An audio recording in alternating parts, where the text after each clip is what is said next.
नमस्कार, मैं सुमित ओझा सर पुनः आपके सामने उपस्थित हुआ हूं बीपीएससी शिक्षक बहाली से संबंधित कुछ महत्वपूर्ण बातों को लेकर।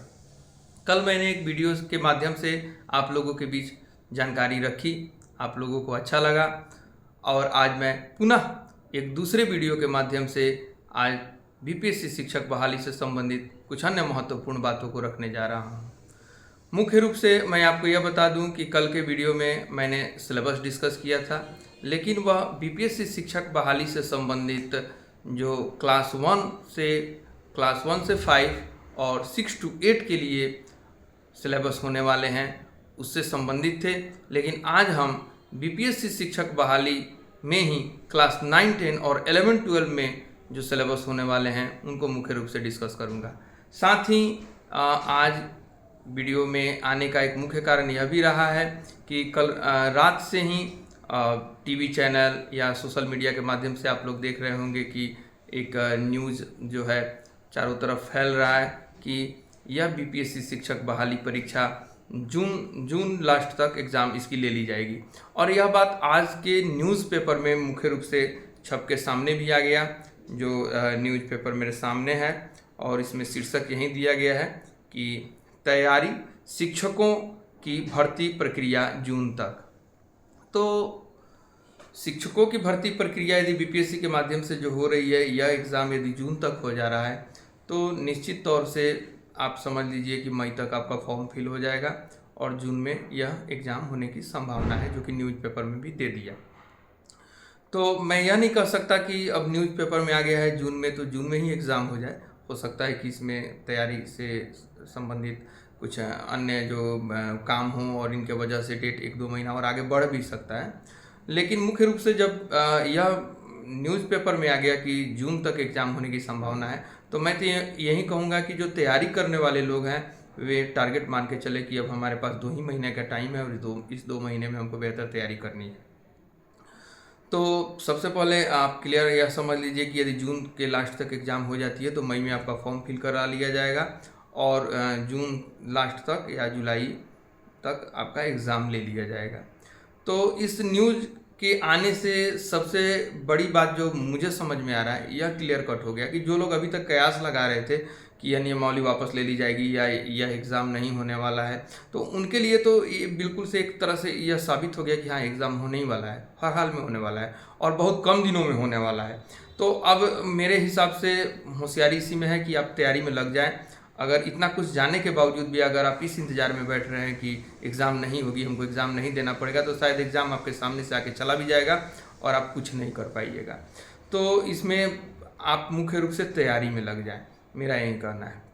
तैयारी करने के लिए देखिए, अभी बीपीएससी चूँकि सिलेबस अपनी बना ही रही है, मुख्य रूप से सिलेबस रिलीज नहीं हुआ है, लेकिन कम समय है, पढ़ाना है हम लोगों को और आप लोग को भी पढ़ना है।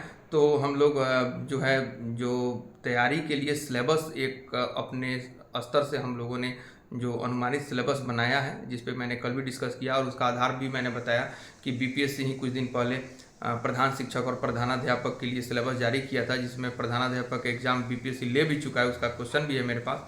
तो उन सब एग्ज़ाम को मैंने पढ़ाया और बीपीएससी ने ही जारी किया था सिलेबस, तो उस आधार पे हम लोग अनुमान लगा सकते हैं कि बीपीएससी यहाँ क्या सिलेबस रखने वाला है और लगभग वही सिलेबस रहेंगे, थोड़े बहुत कुछ अंतर होंगे लेकिन लगभग सिलेबस वही रहेंगे। तो कल मैंने जो सिलेबस आपको बताया वह बीपीएससी शिक्षक बहाली से संबंधित जो प्राथमिक स्तर हैं, जैसे क्लास 1 से 5 और 6 to 8, उसके लिए वह सिलेबस था। लेकिन आपको पहले से ही ये हम भी बोल चुके हैं और न्यूज़पेपर और अन्य चीज़ के माध्यम से भी आप सुनने को आपको आ रहा होगा कि इसमें अलग अलग एग्ज़ाम होने वाले हैं पेपर वाइज। जैसे 1 to 5 के लिए एग्ज़ाम अलग होगा, 6 to 8 के लिए अलग होगा, 9, 10 के लिए अलग होगा और 11, 12 के लिए अलग होगा। और उसी तरह से इस एग्ज़ाम में बैठने के भी जो है पात्रता भी उसी तरह से रहेगी। जैसे जो सीटेट या बीटेट पेपर 1 पास किया है वो 1 to 5 में फिल करेगा, फॉर्म फिल करेगा, और जो सीटेट या बीटेट पेपर 2 पास किया है वह 6 to 8 के लिए अप्लाई करेगा, फॉर्म फिल करेगा। और जो एस्टेट पेपर 1 पास किया है वो 9, 10 के लिए करेगा और एस्टेट पेपर 2 जो किया है वो 11, 12 के लिए करेगा। तो कल मुख्य रूप से मैंने जो सिलेबस आपके सामने डिस्कस किया वो 1 से 5 और 6 to 8 के लिए था, लेकिन आज जो मैं सिलेबस डिस्कस करने जा रहा हूँ आपके सामने वह मुख्य रूप से जो 9, 10 और 11, 12 के सिलेबस होंगे, इनको बताने के बाद फिर से मैं कल वाला सिलेबस जो 1 to 5 और 6 to 8 है वह भी इसी वीडियो में बता दूंगा। इस वीडियो को अंत तक आप जरूर देखिएगा। तो हम आगे बढ़ते हैं सिलेबस बताने के क्रम में।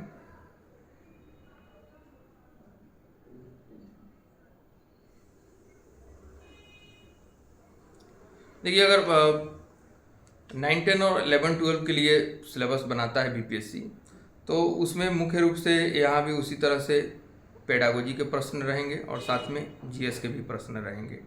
और यदि अगर 150 नंबर का, जैसा कि मैंने कल भी बताया कि 150 नंबर का पेपर बनता है, तो 75 नंबर पेडागोजी मान लीजिए और 75 नंबर जीएस मान लीजिए आप। और यदि 100 नंबर का पेपर बनाता है तो फिर उसको 100 नंबर में आधे आधे बंटवारा कर देगा। तो अगर हम लोग 9, 10, 11, 12 के लिए पेडागोजी की बात करें तो यहाँ पे मुख्य रूप से जो बीएड पाठ्यक्रम होते हैं वहाँ से सिलेबस बनेंगे। और बिहार के जो विश्वविद्यालयों में लागू सिलेबस हैं वे सिलेबस ज़्यादा आपको फोकस करना होगा।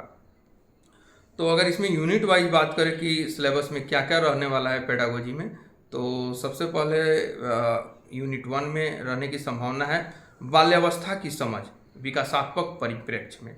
देखिए, ये जो बाल्यावस्था की समझ है विकासात्मक परिप्रेक्ष्य में, यानी इसको इंग्लिश में यदि कहें तो अंडरस्टैंडिंग चाइल्डहुड डेवलपमेंटल पर्सपेक्टिव, यानी कि जो बाल्यावस्था की समझ है उसको डेवलपमेंटल पर्सपेक्टिव में समझना है। जैसा कि मैं कल भी बताया था कि विकास की अवधारणा तथा अधिगम से उसका संबंध जो सीटेट का पहला ही चैप्टर होता है, यहाँ भी पहला चैप्टर रहेगा 9, 10 में। और जो 1 से 5 और 6 to 8 सिलेबस है उसमें भी अवस्था जरूर रहेंगे। तो इसमें मुख्य रूप से कल भी मैं बताया और आज भी बता रहा हूँ कि शैशवावस्था, बाल्यावस्था, किशोरावस्था और वयस्कावस्था की बात की जाती है। इंग्लिश में कहें तो इन्फेंसी, चाइल्डहुड, एडोलेसेंट और एडल्टहुड की बात की जाती है। शिक्षा के परिप्रेक्ष्य में शैशवावस्था, बाल्यावस्था, किशोरावस्था यानी इन्फेंसी, चाइल्डहुड और एडोलेसेंट का विशेष महत्व होता है। तो यहाँ शैशवावस्था और बाल्यावस्था तो रहेंगे ही रहेंगे, लेकिन यहाँ पे बाल्यावस्था और किशोरावस्था को मुख्य रूप से फोकस किया जाएगा, क्योंकि 9, 10 का यह सिलेबस हम बताने जा रहे हैं। तो शैशवा को छोड़ के बाल्या से इसको लेना है, बाल्यावस्था से यानी चाइल्डहुड से और एडोलेसेंट तक मुख्य रूप से। तो इसीलिए इस चैप्टर का नाम ही है कि बाल्यावस्था की समझ विकासात्मक परिप्रेक्ष्य में, यानी कि बाल्यावस्था को आप किस तरह समझ रहे हैं और या विकासात्मक परिप्रेक्ष्य में बच्चे के विकास में बाल्यावस्था का क्या रोल है, बाल्यावस्था की क्या पहचान और विशेषता होती है, और इस बाल्यावस्था की पहचान और विशेषता के आधार पर बाल्यावस्था के लिए क्या शिक्षा की नीति बनाई जाती है, इन सारी चीज़ों पर क्वेश्चन रहेगा। फिर आगे इसमें रहेगा किशोरावस्था। जैसा कि मैंने बताया कि जब बाल्यावस्था रहेगा तो फिर 9, 10 और 11, 12 के बच्चे जो हैं एडोलेसेंट होते हैं, किशोरावस्था के होते हैं। तो किशोरावस्था यहाँ पे मुख्य चैप्टर के रूप में रहने वाला है। जो 1 से 5 और 6 to 8 है वहाँ किशोरावस्था से क्वेश्चन कम रहेगा या नहीं भी रह सकता है, लेकिन जो 9, 10, 11, 12 के लिए है यहाँ पे किशोरावस्था को मुख्य रूप से आप ध्यान में रखिएगा। एडोलेसेंट से खूब क्वेश्चन रहेगा। किशोरावस्था को सबसे अधिक तनाव, तूफान और संघर्ष का काल कहा गया है, जीवन का संधि काल है, सबसे अधिक सेंसिटिव एज है, सबसे अधिक इसमें समायोजन का अभाव होता है। तो इसको तो आपको समझना ही समझना और इस पर प्रश्न रहना ही रहना है। दूसरे यूनिट में फिर यहाँ भी समाजीकरण और स्कूल का संदर्भ, विद्यालय प्रवेश का प्रभाव, विद्यालय एक सामाजिक संस्थान के रूप में, और चीज़ें चाहे वे पेडागोजी की ही क्यों नहीं हो, बिहार के परिप्रेक्ष्य में क्वेश्चन पूछेगा। जैसे जीएस में बिहार के परिप्रेक्ष्य में चीज़ें रहेंगी, तो पेडागोजी भी बिहार के परिप्रेक्ष्य में। तो फिर आप कहेंगे पेडागोजी किस तरह से बिहार के परिप्रेक्ष्य में है, तो वही चीज़ जैसे समाजीकरण और स्कूल का संदर्भ जो देगा, तो विद्यालय प्रवेश का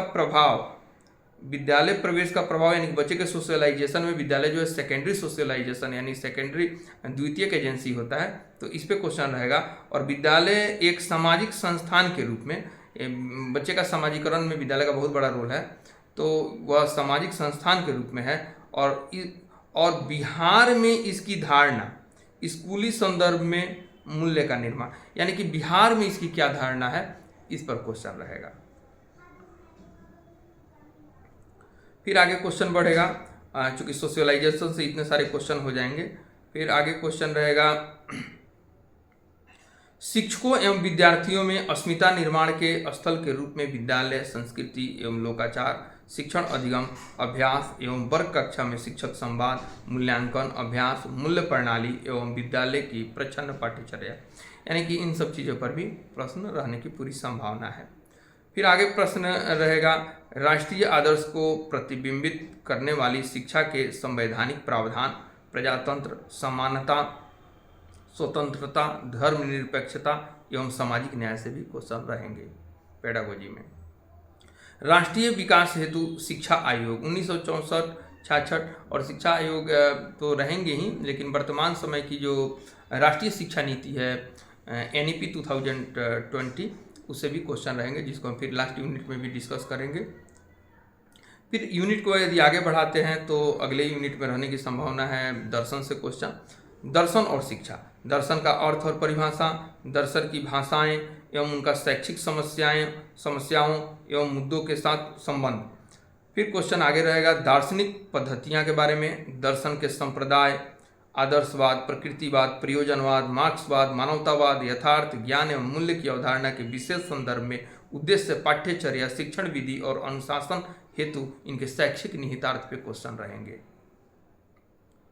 फिर आगे बढ़ेंगे, कुछ भारतीय दार्शनिक विचारक जैसे RN Tagore, MK Gandhi, Swami Vivekananda, Aurobindo Ghosh, J Krishnamurthy और गिज्जू भाई बधेका। गिज्जू भाई बधेका के बारे में तो मैंने कल भी बोला था और यहाँ भी गिज्जू भाई बधेका से क्वेश्चन रहेगा। फिर कुछ पाश्चात्य विचारक प्लेटो, रूसो, DV, इनको भी देख लेना है, इन सभी प्रश्न रहने की संभावना है। फिर यूनिट में आगे बढ़ते हैं। यूनिट 6 की यदि बात करें तो अधिगम की प्रकृति एवं अवधारणा, संप्रत्यय, अधिगम कौशल, अधिगम मौखिक अधिगम, सामाजिक अधिगम, अधिगम सिद्धांत, समस्या समाधान, यानी लर्निंग से आपको क्वेश्चन रहेंगे, टीचिंग लर्निंग प्रोसेस से। एक बार मैं फिर बता दूं कि मैं जो सिलेबस बता रहा हूं यह सिलेबस जो है माध्यमिक स्तर पे 9, 10 और 11, 12 के लिए जो BPSC शिक्षक बहाली में परीक्षा होगी उसके पेडागोजी के लिए यह सिलेबस मैं बता रहा हूँ। 9, 10 और 11, 12 के को मुख्य रूप से ध्यान में रखते हुए। तो अधिगम एक ऐसा चैप्टर है, वो तो हर जगह रहेगा, लेकिन यहाँ भी मुख्य रूप से रहेगा। लर्निंग चैप्टर से क्वेश्चन रहने ही रहने हैं। बुनियादी मान्यताएं और अधिगम सिद्धांतों की प्रासंगिकता का विश्लेषण, व्यवहारवादी, सामाजिक, संज्ञानात्मक एवं मानवतावादी अधिगम सिद्धांत, ये सारे आपके रहेंगे, जिसमें थॉर्नडाइक से लेकर स्किनर, थॉर्नडाइक का प्रयत्न तथा भूल का सिद्धांत, स्किनर की यदि बात करें तो ऑपरेंट कंडीशनिंग उसका रहेगा, क्रिया प्रसूत सिद्धांत और मैस्लो का मानवतावादी सिद्धांत, इन सब चीज़ों को आप मुख्य रूप से देख लीजिएगा, ये सारे क्वेश्चन में रहेंगे। फिर आगे क्वेश्चन में रहने की संभावना है अभिप्रेरणा की अवधारणा, यानी मोटिवेशन पे क्वेश्चन रहेगा। फिर वर्ग कक्ष, अधिगम विस्मरण, अर्थ एवं इसके कारण, अधिगम संधारण को विकसित करने की रणनीतियाँ, कौशल सीखने के लिए अधिगम के अर्थ, स्वाध्याय विकसित करने के तरीके, इन सब पर भी प्रश्न रहेंगे। फिर आपको अगली यूनिट में यदि आप बढ़ते हैं तो शिक्षक के कार्य एवं भूमिका। देखिए, शिक्षक के कार्य एवं भूमिका वो चाहे किसी भी क्लास के लिए BPSC परीक्षा, शिक्षक पात्रता परीक्षा, BPSC शिक्षक बहाली परीक्षा क्यों न हो, इसमें आपको शिक्षक, एक अच्छे शिक्षक के गुण और शिक्षक के कार्य पे प्रश्न रहेंगे ही रहेंगे, तो इसको ध्यान में रख लीजिएगा। फिर आगे क्वेश्चन रहेगा एक योजना की तैयारी, इकाई योजना एवं पाठ्य योजना, जो लेसन प्लान की आप बात करते हैं, आप B.Ed या DLED किए हैं, यहाँ तो मुख्य रूप से जो B.Ed वाले हैं उन्हीं के लिए है। तो B.Ed जो आप किए हैं तो उसमें लेसन प्लान आप बनाते हैं, हर पट की पंचपदी योजना के आधार पर आप लेसन प्लान का निर्माण करते हैं। तो लेसन प्लान का क्या रोल है, कैसे टीचिंग लर्निंग प्रोसेस में उसका आप इस्तेमाल करते हैं, कैसे कम समय में आप लक्ष्य की प्राप्ति करते हैं, इन सब पे क्वेश्चन रहेगा। और साथ में इकाई योजना, यूनिट योजना, माइक्रो टीचिंग, एक्शन रिसर्च, इन सब से भी क्वेश्चन रहेगा, ब्लूप्रिंट, इन सब पर भी क्वेश्चन रहेगा। फिर अगली यूनिट में अधिगमकर्ता को प्रेरित करना तथा उनके ध्यान को बनाए रखना, उद्दीपक विभिन्नता एवं पुनर्वलन कौशल का महत्व, यानी कि जो शिक्षार्थी है, तो देखिए टीचिंग लर्निंग प्रोसेस का, यानी सीखने सिखाने की प्रक्रिया में सबसे सक्रिय सहभागी यानी एक्टिव पार्टिसिपेंट लर्नर ही होता है। तो लर्नर को फोकस करके यहाँ पे क्वेश्चन खूब रहेगा।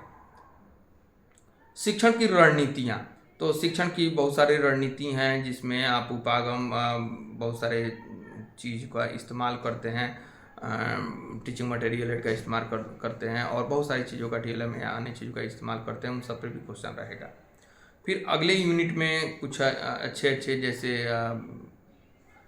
आ जाएंगे शिक्षा मनोवैज्ञानिक, जिसमें स्किनर, चॉम्स्की, पियाजे एवं वाइगोट्स्की के विशेष संदर्भ में बच्चे के भाषा कैसे सीखते हैं या उनके संज्ञानात्मक विकास पर भी क्वेश्चन रहने की पूरी संभावना है। भाषा का सामाजिक एवं सांस्कृतिक संदर्भ, भाषा एवं लिंग, भाषा एवं अस्मिता, भाषा एवं व्यक्ति, भाषा एवं वर्ग, इन सब पर भी क्वेश्चन रहेगा। तो भाषा से रिलेटेड भाषा विकास, लैंग्वेज डेवलपमेंट आप अच्छे से देख लीजिएगा, इस पर भी क्वेश्चन रहेगा। फिर अगले यूनिट की यदि बात करें तो अकादमिक अनुशासन क्या है, अनुशासन और विषयों में मानवीय ज्ञान के वर्गीकरण की आवश्यकता, परिप्रेक्ष्य, इन पर भी क्वेश्चन रहेंगे। दार्शनिक परिप्रेक्ष्य में क्वेश्चन रहेंगे जैसे एकता एवं अनेकता, मानविकी परिप्रेक्ष्य में रहेंगे संस्कृति एवं जनजाति, सामाजिक परिप्रेक्ष्य में रहेंगे व्यवसायीकरण एवं श्रम का बंटवारा, और ऐतिहासिक परिप्रेक्ष्य में क्वेश्चन रहेंगे विकास एवं अलगाव, प्रबंधन परिप्रेक्ष्य में बाजार एवं संगठन, शैक्षिक परिप्रेक्ष्य में शिक्षण एवं अधिगम, इन पे क्वेश्चन रहेंगे। आप इसको अच्छे से पढ़ लीजिएगा, देख लीजिएगा।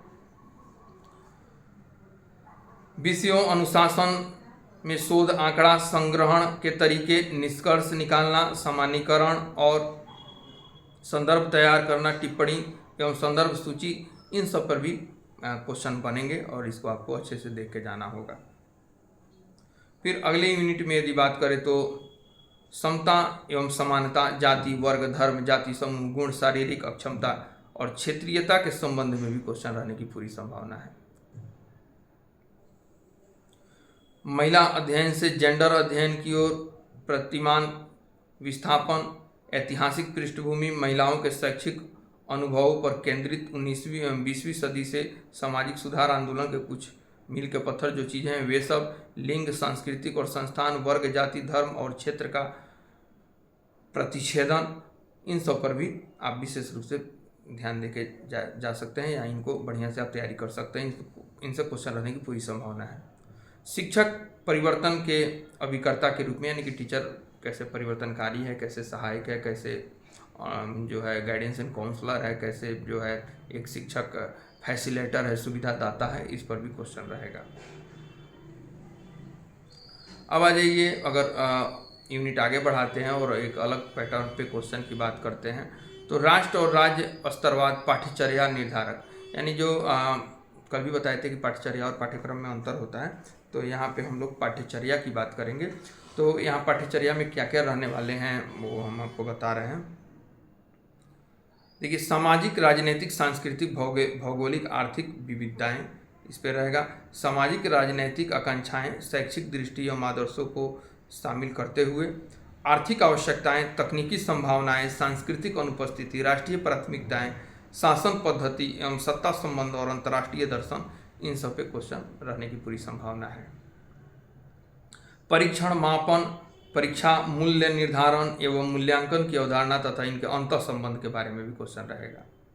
आकलन के लक्ष्य एवं उद्देश्य, आकलन के तरीके, प्रतिपुष्टि जिसको फीडबैक कहते हैं, ग्रेडिंग, प्रोन्नति, प्रमाण पत्र देना तथा अधिगम समस्या से संबंधित निदानात्मक आकलन, ये सब क्वेश्चन पे रहेंगे। जो आप remedial teaching and diagnostic teaching की बात करते हैं, उपचारात्मक शिक्षण की आप बात करते हैं और निदानात्मक शिक्षण की बात करते हैं, तो वे सब भी यहाँ रहने वाले हैं। छात्र उपलब्धि प्रतिवेदन, प्रगति प्रतिवेदन, संचयी अभिलेख, प्रोफाइल और उनके उपयोग, पोर्टफोलियो, इस पर तो क्वेश्चन रहेगा ही रहेगा।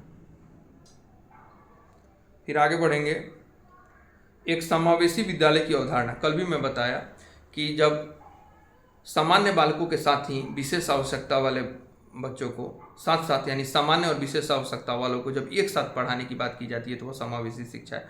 तो समावेशी शिक्षा को मानने वाला या समावेशी का कॉन्सेप्ट रखने वाला जो विद्यालय है वो समावेशी विद्यालय कहलाता है।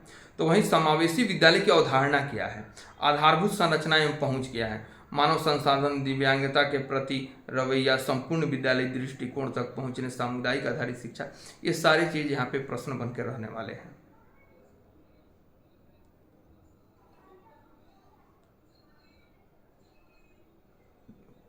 इन सब के अतिरिक्त जो यह 9, 10 और 11, 12 के लिए बीपीएससी शिक्षक बहाली से संबंधित हम सिलेबस बोल रहे हैं। तो इसमें भी आपको एनसीएफ से क्वेश्चन रहेगा, और बिहार, चूँकि बिहार में एग्जाम हो रहा है तो बीसीएफ 2008 यानी एनसीएफ 2005 नेशनल करिकुलम फ्रेमवर्क हो गया, और बिहार के लिए बिहार पाठ्यचर्या की रूपरेखा यानी बीसीएफ 2008 पे क्वेश्चन रहेगा। यानी कि एनसीएफ के साथ साथ आपको बीसीएफ भी देखना है जो बिहार का परीक्षा है। साथ ही कल के सिलेबस में मैं एक चीज़ बोलना भूल गया था, वह यह है राष्ट्रीय शिक्षा नीति 2020। देखिए राष्ट्रीय शिक्षा नीति ये 2020 जो बहुत ज़रूरी चीज़ है, यह जो है सिलेबस बीपीएससी बनाता है चाहे किसी भी पेपर के लिए, तो राष्ट्रीय शिक्षा नीति से क्वेश्चन जरूर रखेगा। और यह राष्ट्रीय शिक्षा नीति 1986 की जो शिक्षा नीति थी उसको रिप्लेस करके यह राष्ट्रीय शिक्षा नीति 2020 बनी है, यानी नेशनल एजुकेशन पॉलिसी 2020 एनईपी 2020 की हम बात करते हैं, तो इस पर क्वेश्चन खूब रहेगा। और जब आपको मैं एक चीज़ बता दूं कि देखिए कभी भी जो एनसीएफ है, जो नेशनल करिकुलम फ्रेमवर्क है, तो करिकुलम जो है शिक्षा नीति पे आधारित होता है, कभी भी शिक्षा नीति करिकुलम पे आधारित नहीं होती, इसको ध्यान में रखेंगे। तो जब एनसीएफ 2005 बना था तो उस समय की शिक्षा नीति 1986 वाली शिक्षा नीति थी, तो उस पे आधारित होकर, यानी कि 1986 वाली शिक्षा नीति पे आधारित एनसीएफ 2005 था। क्योंकि 2005 जब बना तो जाहिर सी बात है कि एनईपी 2020 उस समय तैयार नहीं हुई थी, बनी 2005 में ही, 2020 कैसे हो जाएगा। तो उस समय जब 2005 में एनसीएफ 2005 बना तो उस समय की शिक्षा नीति जो है 1986 की शिक्षा नीति थी, और उस शिक्षा नीति पर आधारित होकर एनसीएफ 2005 बना था। लेकिन वर्तमान समय में जो यह राष्ट्रीय शिक्षा नीति जो मेरे हाथ में है, यह राष्ट्रीय शिक्षा नीति 2020 यानी नेशनल एजुकेशन पॉलिसी 2020, जिसको एनईपी 2020 हम लोग शॉर्ट में कहते हैं, तो यह जब बन गई है तो अब जो भी करिकुलम लागू है देश में वह इस पे आधारित होकर रहेगी। यही कारण है कि जो एनसीएफ 2005 है वह जो है टर्म वाइज उसका रिवाइज हो रहा है, और एक स्टेज उसका फाउंडेशनल स्टेज आ भी गया है। जो फाउंडेशनल स्टेज अभी आया है वह यही एनईपी 2020 पे आधारित होकर आया है। जो रिप्लेस हो रहा है चीज़ें, जो सब शिक्षा नीति रिप्लेस हो गई तो करिकुलम भी अब इस नीति पे रिप्लेस होके आएंगी। और इस शिक्षा नीति में जो सबसे बड़ी बात है इस शिक्षा नीति के लागू होने की, तो ये चीज़ है कि पहले जो स्कूली व्यवस्था थी वो 10+2 वाली व्यवस्था थी। जो 10+2 वाली स्कूली व्यवस्था को 3 से 18 वर्ष के सभी बच्चों के लिए पाठ्यचर्या और शिक्षण शास्त्रीय आधार पर जो था, तो उसको अभी चेंज करके यह एनईपी 2020 के अनुसार 5+3+3+4 की एक नई व्यवस्था बनाई गई है। तो इस पे तो क्वेश्चन रहना ही रहना है, यानी कि जो 3 और 2 मिला के यानी जो 5 है 5, उसको फाउंडेशनल स्टेज कहा जाता है, और आगे के जो 3 वर्ष हैं उसको प्रिपरेटरी कहा जाता है। फिर उसके आगे के 3 वर्ष जो है मिडिल, और उसके आगे के जो 4 वर्ष हैं उसको सेकेंडरी कहा जाता है। तो वहीं सेकेंडरी यहाँ पे 9, 10 और 11, 12 के रूप में है। तो इसी सेकेंडरी के लिए 9, 10 और 11, 12 के लिए बीपीएससी शिक्षक बहाली जो है 2 अलग पेपरों में एग्जाम लेगी, जिसके लिए मैं पूरा सिलेबस आपको भी बताया हूँ। तो यह तो पेडागोजी की बात थी जो मैंने बोला। अब थोड़े से हम इसके जो जीएस वाले पार्ट है 9, 10 और 11, 12 के लिए जो बीपीएससी शिक्षक बहाली होने वाली है, उसके हम जीएस पार्ट को थोड़ा सा यहाँ डिस्कस करेंगे, क्योंकि एक ही पक्ष बताना उचित नहीं है। जब बताएंगे तो हम दोनों पक्ष बताएंगे, पेडागोजी बता दिए तो जीएस को भी बताएंगे, तो उसमें हम बता रहे हैं आपको। देखिए जो यहाँ पे जीएस के प्रश्न होंगे सामान्य अध्ययन, तो यहाँ मुख्य रूप से इस विषय में ज्ञान विज्ञान के प्रश्न सम्मिलित होंगे, जिसमें से सामान्य विज्ञान, राष्ट्रीय और अंतर्राष्ट्रीय महत्व की समसामयिक घटनाएं, भारत का इतिहास और बिहार के इतिहास की मुख्य विशेषताएं, भारतीय राष्ट्रीय आंदोलन तथा इसमें बिहार की योगदान, भूगोल, भारतीय राज्य व्यवस्था, भारतीय अर्थव्यवस्था, प्रारंभिक गणित और मानसिक क्षमता। जैसा कि कल भी हम जीएस में बताए थे इसी तरह का सिलेबस था, लेकिन उसके थोड़े से डेप्थ लेवल इससे डाउन रहने वाले हैं, और यहाँ पे 9, 10, 11, 12 के लिए वही चीज़ थोड़े से स्टैंडर्ड लेवल पे रहेगा। तो जो अभी हम सिलेबस बोले हैं इनको अगर हम थोड़ा सा विवरण उनका हम प्रस्तुत कर रहे हैं, ध्यान से सुनेंगे आप लोग। जो हमने सामान्य विज्ञान बोला था, तो सामान्य विज्ञान के अंतर्गत दैनिक अनुभव तथा प्रेक्षण से संबंधित विषयों सहित विज्ञान की सामान्य जानकारी तथा परिबोध पर ऐसे प्रश्न पूछे जाएंगे जिसकी किसी भी शिक्षित व्यक्ति से अपेक्षा की जा सकती है, जैसा कि मैंने कल भी बताया था। यहाँ भी मुख्य रूप से जो सामान्य विज्ञान है वे 10 तक के विज्ञान पढ़ लेने से आपका काम चल जाएगा।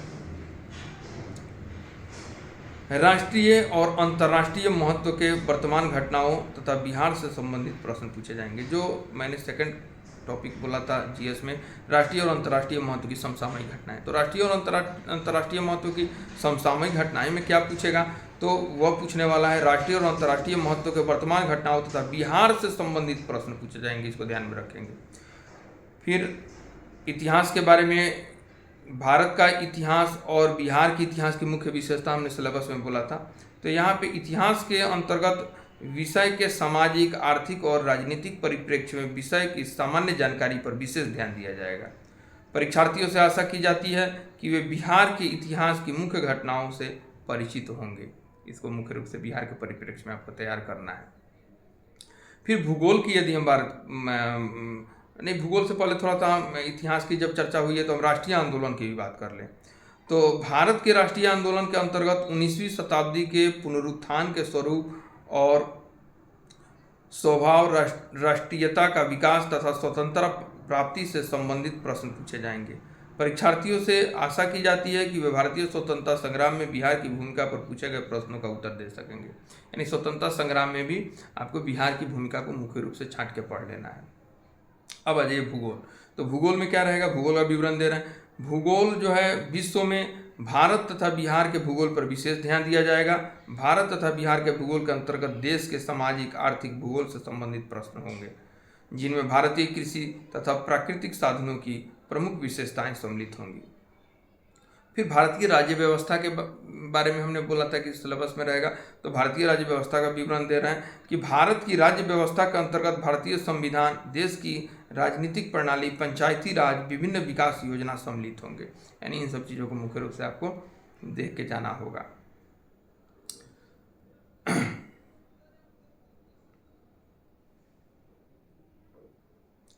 भारतीय अर्थव्यवस्था की यदि बात करें तो भारतीय अर्थव्यवस्था से क्वेश्चन रहने वाले हैं। भारतीय अर्थव्यवस्था पर प्रश्न रहेंगे। बुनियादी अर्थव्यवस्था, भारत की अर्थव्यवस्था और बिहार की अर्थव्यवस्था पर ज्ञान की विशेष रूप से जांच की जाएगी। अब आ जाइए, हमने बोला था जीएस पार्ट में प्रारंभिक गणित और मानसिक क्षमता। तो जैसे कि कल भी मैंने बोला था कि कुछ जनरल मैथ और रीजनिंग होंगे, तो यहाँ भी रहने वाले हैं।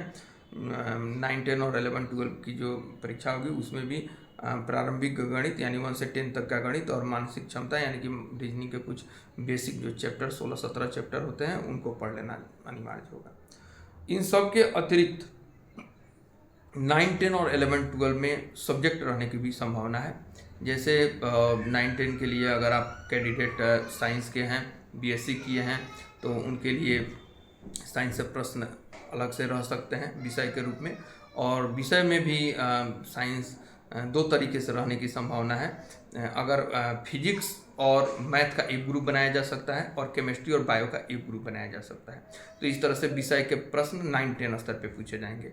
और विषय के प्रश्न जब 11, 12 के स्तर पे पूछे जाएंगे तो जिस विषय में आप पीजी हैं तो उस विषय के प्रश्न रहने की संभावना है। यानी कि वे प्रश्न विषय के प्रश्न हो जाएंगे। तो 10+2 के लिए तो कोई डाउट ही नहीं है कि सिंपल सी बात है कि किसी एक ही विषय से आप पीजी होते हैं, तो जिस विषय से एमए या एमएससी हैं तो उस विषय के प्रश्न आपके अलग से उसमें रहने की संभावना है। तो इस तरह से मैंने आपको बता दिया कि 9, 10 और 11, 12 के लिए यदि बीपीएससी शिक्षक बहाली होती है तो उसमें क्या सिलेबस रहने वाले हैं। यह मेरे द्वारा एक संभावित सिलेबस था और संभावना भी जो है वो बहुत हद तक सही भी निकलने वाला है, क्योंकि जो भी मैं सिलेबस बोल रहा हूँ यह सिलेबस बीपीएससी के द्वारा प्रधान शिक्षक और जो प्रधानाध्यापक के लिए निकाला गया था। उनमें इसी तरह से प्राथमिक और माध्यमिक स्तर पे बांट के दिया गया था, जिस तरह से मैं बंटवारा करके आपको बता रहा हूँ। तो कहीं ना कहीं बीपीएससी की इसमें जो रणनीति है, तैयारी है और उनके क्वेश्चन और बनाने से पहले जो सिलेबस जारी किए जाते हैं तो उसमें जो कठिनता स्तर है उन सब चीज़ों को उनके अनुसार ही ध्यान में रखते हुए मैं आपको सब चीज़ बता रहा हूँ। तो जब फाइनली सिलेबस रिलीज होगा तो आप उसमें एक बार देख लीजिएगा। तो यह हो गया 9, 10 के लिए। और कल के मेरे वीडियो जो है देखे जो होंगे तो उनको 1 to 5 और 6 to 8 का सिलेबस कल वाले वीडियो में मैंने बताया था, तो वे वहाँ से देख भी लिए होंगे। लेकिन फिर भी कुछ लोगों का मांग है कि दोनों सिलेबस को एक साथ आप बता दीजिए।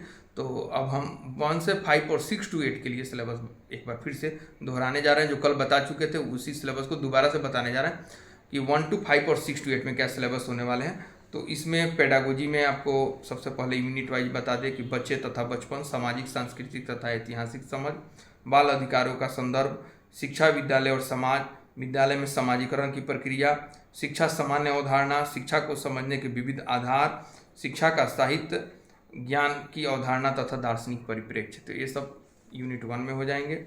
हम बता रहे हैं 1 to 5 और 6 to 8 का बता रहे हैं, ध्यान में रखेंगे। दूसरे यूनिट में वही महात्मा गांधी, गिजुभाई बधेकर, रविन्द्रनाथ टैगोर, मरियम मोंटेसरी, ज्योतिबा फुले, जाकिर हुसैन, जे कृष्णमूर्ति, जॉन डीवी, इनके बारे में प्रश्न रहेंगे। फिर अगले यूनिट में पाठ्यचर्या तथा पाठ्यक्रम, करिकुलम और सिलेबस से क्वेश्चन रहेंगे, जिसमें बचपन को प्रभावित करने वाले मनोसामाजिक कारक, बाल विकास, वृद्धि और विकास, बच्चों के शारीरिक मनोगत्यात्मक विकास, सृजनात्मकता, खेल से आशय, व्यक्तित्व के विकास, बच्चों में भावनात्मक विकास, नैतिक विकास, यानी विकास के सभी आयाम, ये सब रहेंगे। फिर अगले यूनिट में बढ़े तो यूनिट 4 में ईसीसी की आवश्यकता एवं उद्देश्य, एक संतुलित एवं संदर्भ युक्त ईसीसी पाठ्यक्रम की समझ, ईसीसी पाठ्यक्रम के लघु एवं दीर्घकालिक उद्देश्य एवं नियोजन, कक्षा में विकासोन्मुखी, बाल केंद्रित तथा समावेशी वातावरण का निर्माण, विशेष आवश्यकता वाले बच्चे, शारीरिक शिक्षा, बिहार में प्रारंभिक बाल्यावस्था देखभाल और शिक्षा की वर्तमान स्थिति, राज्य में प्रारंभिक बाल्यावस्था शिक्षा की चुनौती एवं नवाचार, राज्य में विद्यालय की तैयारी, संस्थाओं की अकादमिक एवं सामाजिक अपेक्षा, इन सब पे क्वेश्चन रहेंगे। फिर अगले यूनिट की यदि बात करें तो विद्यालय संस्कृति के संगठनात्मक पहलू, शिक्षा के अधिकार के अंतर्गत विद्यालय व्यवस्था में परिवर्तन, समावेशी शिक्षा, कला समेकित शिक्षा, कला कक्षा कक्ष शिक्षण की प्रकृति, पाठ्य सहगामी व शैक्षिक क्रियाएं, विद्यालय में आकलन एवं मूल्यांकन, विद्यालय में नेतृत्व व्यवस्था, शिक्षक के रोल, इन सब पे प्रश्न रहेंगे। फिर लास्ट यूनिट की बात करें तो जैसे कि कल मैंने बताया था उसी चीज़ को मैं दोबारा बता रहा हूँ 1 से 5 और 6 to 8 के लिए। कल वाला चीज़ दिमाग में है तो फिर से आपको रिकॉल करने की ज़रूरत है। कल भी मैंने बोला था, वो अगले यूनिट में यह सब आने वाले हैं कि निकटवर्ती जिला स्तरीय संस्थाएं। कुछ देखिए, कुछ संस्थाएं जो है निकटवर्ती जिला स्तरीय संस्थाएं होती है, कुछ राज्य स्तरीय होती हैं। तो हम लोग पहले निकटवर्ती जिला स्तरीय संस्थाएं, जिसमें संकुल संसाधन केंद्र CRC, प्रखंड संसाधन केंद्र BRC, जिला शिक्षा एवं प्रशिक्षण संस्थान डाइट, प्रारंभिक शिक्षक शिक्षा महाविद्यालय PTC, इसके बारे में प्रश्न रहेगा। फिर राज्य स्तरीय संस्थाएं में राज्य शिक्षा शोध एवं प्रशिक्षण परिषद SCERT से क्वेश्चन रहेगा। बिहार शिक्षा परियोजना परिषद BEPC, बिहार विद्यालय परीक्षा बोर्ड BSEB, बिहार संस्कृत शिक्षा बोर्ड BSSB, बिहार राज्य मदरसा शिक्षा बोर्ड BSMEB, बिहार मुक्त विद्यालय शिक्षण एवं परीक्षा बोर्ड BBOSE, इस पे प्रश्न रहेंगे।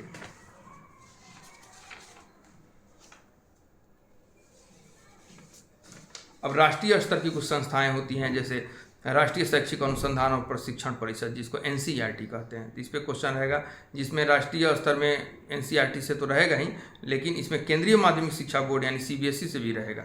राष्ट्रीय शैक्षिक योजना एवं प्रशासन संस्थान NIEPA, राष्ट्रीय अध्यापक शिक्षा परिषद NCTE, इन सब पर भी क्वेश्चन रहेंगे। फिर अगले यूनिट में आ जाएगा भारतीय समाज में समावेशन, कक्षाओं में विविधता और असमानता की समझ, समावेशी शिक्षा के लिए आकलन की प्रकृति एवं प्रक्रिया, समावेशी शिक्षा में विशेष आवश्यकता वाले बच्चों का संदर्भ, शिक्षा व्यवस्था का विद्यालय में प्रचलित जेंडर विभेद, जेंडर संवेदनशीलता और समानता में शिक्षा की भूमिका, इन सब पर भी क्वेश्चन रहेंगे। और लास्ट यूनिट जो 1 to 5 और 6 to 8 के लिए मैं कल भी बताया था और आज उसको फिर से बोलने जा रहा हूँ। लास्ट यूनिट राष्ट्रीय पाठ्यचर्या की रूपरेखाएँ यानी कि NCF 2005, नेशनल करिकुलम फ्रेमवर्क 2005। फिर उसके बाद बिहार पाठ्यचर्या की रूपरेखा 2008 यानी BCF 2008, बिहार करिकुलम पर भी यानी बिहार पाठ्यचर्या 2008 पर भी क्वेश्चन रहेगा, निश्चित रूप से रहेगा। तो इसके बारे में आपको बढ़िया से समझ लेना है। फिर कल जो मैं एक चीज़ बताना भूल गया था, जो अभी 9-10 में बताया था, वही चीज़ 1 to 5 6 to 8 पे भी बता रहा हूँ कि जैसे एनसीएफ पे क्वेश्चन रहेगा, बीसीएफ पे क्वेश्चन रहेगा, तो उसी तरह एनईपी 2020 पे क्वेश्चन रहेगा, यानी कि राष्ट्रीय शिक्षा नीति 2020 पे यह नहीं है। और राष्ट्रीय शिक्षा नीति के अनुसार जो एनसीएफ अभी रिवाइज हो रहा है, फाउंडेशनल स्टेज आ गया है, उस पर क्वेश्चन रहेगा। मैं पहले भी बता चुका हूँ कि शिक्षा नीति पर आधारित पाठ्यचर्या होती है, पाठ्यचर्या पर आधारित शिक्षा नीति नहीं। तो जब एनसीएफ 2005 बना था तो उस समय कोई और शिक्षा नीति थी, जैसे 1986 की शिक्षा नीति थी, लेकिन वर्तमान समय में अभी 2020 की शिक्षा नीति बन गई है। तो अब जो भी करिकुलम पहले से बने हैं, जैसे एनसीएफ 2005, वे एनईपी 2020 के अनुसार, यानी वर्तमान की शिक्षा नीति के अनुसार उसको जो रिवाइज किया जा रहा है।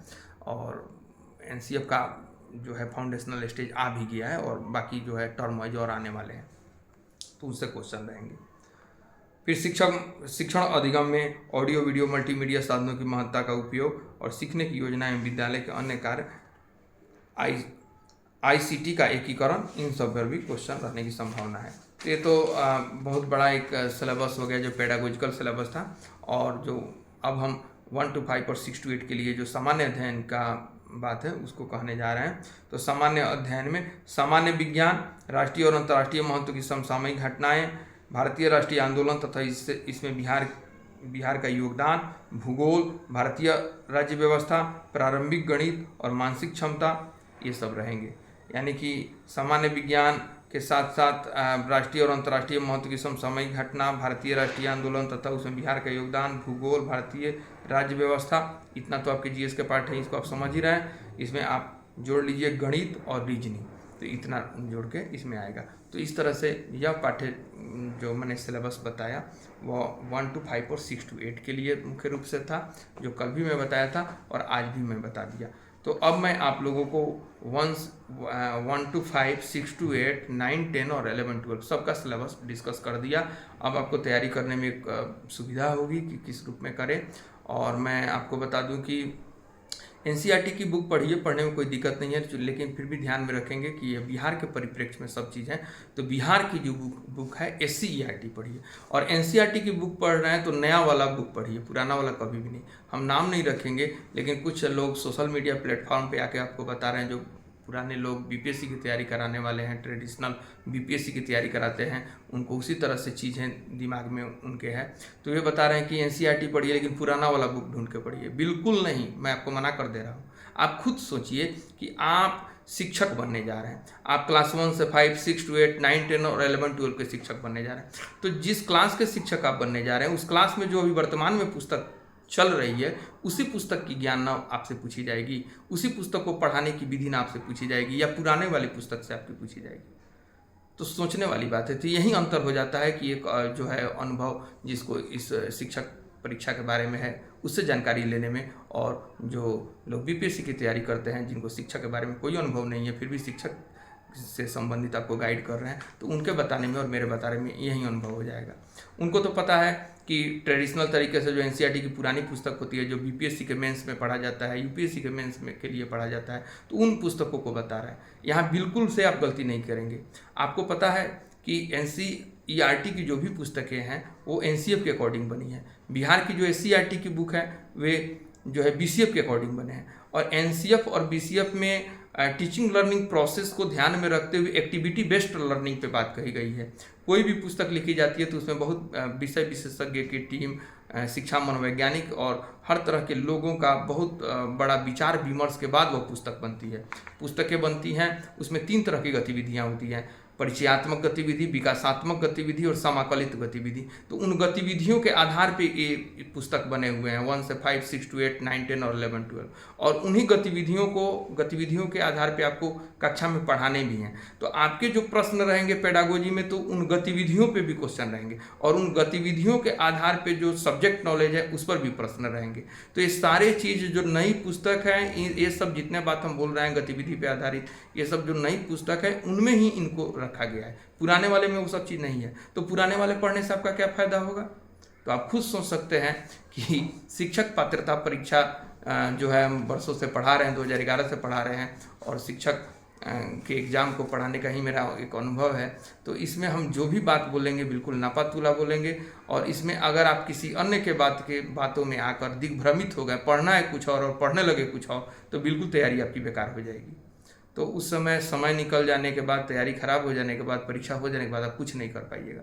आप बिल्कुल संयमित अपनी तैयारी रखें, नपी तुली तैयारी रखें। जो भी मुझसे गाइडेंस एंड काउंसलिंग होगी मैं आपको समय समय पे कर रहा हूँ और आगे भी करूँगा। और मैं देखिए, अभी आज एग्ज़ाम का डेट भी एक तरह से आ गया कि जून लास्ट में एग्ज़ाम होगा। और मैं कोचिंग पढ़ाता हूँ, शिक्षक पात्रता परीक्षा का बैच में इससे पहले मैं बैच पढ़ाया और हज़ारों स्टूडेंट को सफल कराया। मेरे सफल स्टूडेंट शिक्षक भी हैं। तो उसी कड़ी में एक यह बीपीएससी शिक्षक बहाली परीक्षा आ गई है, तो इसकी भी हम बैच बना रहे हैं। और वह बैच जो है 25 अप्रैल से शुरू कर रहे हैं। ऑनलाइन और ऑफलाइन दोनों मोड में है और बहुत ही कम फी में और एक अच्छे विषय विशेषज्ञों की टीम के साथ, जिसमें आपको 100% सिलेबस को कवर करेंगे। और पेपर वाइज जिसमें हम पढ़ा रहे हैं 1 to 5 के लिए, 6 to 8 के लिए, 9 10 के लिए और 11 12 के लिए।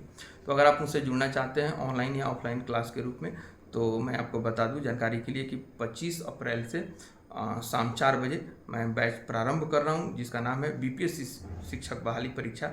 और उसका ऑनलाइन भी क्लास है, ऑफलाइन भी है और पेपर वाइज है, यानी 1 to 5 के लिए अलग है, 6 to 8 के लिए अलग है, 9 10 के लिए अलग है, 11 12 के लिए अलग है। आप मेरा अगर ऑनलाइन क्लास से जुड़ना चाहते हैं तो मेरा ऐप है Sumit Ojha TET study centre, यानी SUMIT Sumit OJHA Ojha TET TET study STUDY study centre CENTRE। तो Sumit Ojha TET study centre मेरा ऐप का नाम है। इसको प्ले स्टोर से डाउनलोड कीजिए और वहाँ पे सारे कोर्स बने हैं, वहाँ से कोर्स आप परचेज कर सकते हैं। यह तो हो गया ऑनलाइन के लिए। ऑफलाइन में अगर आप पढ़ना चाहते हैं तो मेरे ऑफिस में आइए। मेरा कोचिंग सेंटर भिखना पहाड़ी सैदपुर मोड़ के पास देवी स्थान मंदिर के बगल में है, पटना 4 में। वहाँ पे मैं ऑफलाइन क्लास पढ़ाता हूँ, तो वहाँ पे ऑफलाइन क्लास में भी आप एडमिशन ले सकते हैं और आप अपनी बेहतर तैयारी करके निश्चित सफलता प्राप्त कर सकते हैं। आशा है मेरा यह वीडियो आपके तैयारी के लिए जो है कुछ ना कुछ सहयोग जरूर करेगा। सही दिशा में सही तैयारी से ही आप सफलता को प्राप्त कर सकते हैं। आप दिग्भ्रमित होकर गलत दिशा में ज़्यादा मेहनत करके भी सफलता नहीं प्राप्त कर सकते हैं।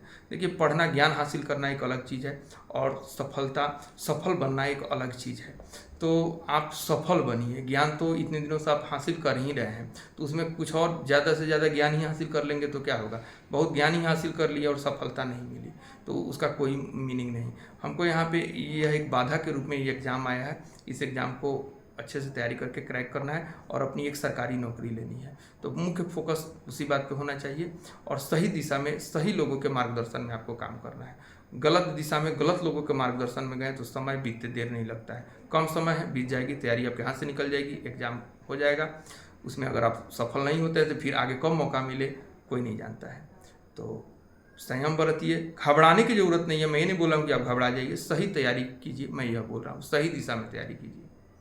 इसी के साथ मैं अपने बातों का विराम देता हूँ और फिर एक बार आपसे पुनः मिलूँगा, इसका मैं वादा करता हूँ। धन्यवाद।